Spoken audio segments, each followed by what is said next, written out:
మనలో చాలామంది కొంచెం తేడుపులు వచ్చినా లేదంటే కడుపు ఉబ్బరంగా అనిపించినా గుండెల్లో మంటగా అనిపించినా వెంటనే వాళ్ళందరూ తీసుకునేదే సోడా.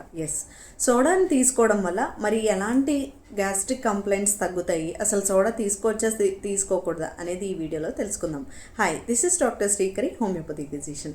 మరి ఇలాగా ఎవరికైతే కొంచెం కడుపు ఉబ్బరంగా అనిపిస్తూ ఉంటుందో వాళ్ళు ఇలా సోడా తీసుకున్న వెంటనే ఏమవుతుందంటే గ్యాస్ట్రిక్ రిఫ్లెక్స్ అనేది మొదలవుతూ ఉంటుంది. అంటే ఉమ్ముతో కూడిన వాంతులు రావడం, లేదంటే వికారంగా అనిపిస్తూ ఉండడం, తలంతా తిరిగినట్టుగా అనిపించడం, కడుపులో చాలా మంటగా అనిపించడము, ఇలా పదే పదే ఈ గ్యాస్ట్రిక్ కంప్లైంట్స్ అయితే రిపీట్ అవుతూ ఉంటాయి.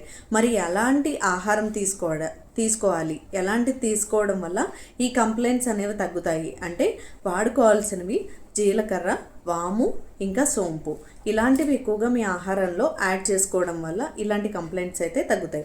ఒకవేళ అయినా సరే ఈ గ్యాస్ట్రిక్ కంప్లైంట్స్ తగ్గకపోయినట్లయితే హోమియోపతిలో మంచి మందులు అయితే ఉన్నాయి. ఎవరికైనా గ్యాస్ట్రిక్ రిలేటెడ్ కంప్లైంట్స్కి హోమియోపతి ట్రీట్మెంట్ కావాలి అనుకుంటే నాకు మెసేజ్ చేయండి, నేను మీకు డెఫినెట్గా హెల్ప్ చేస్తాను.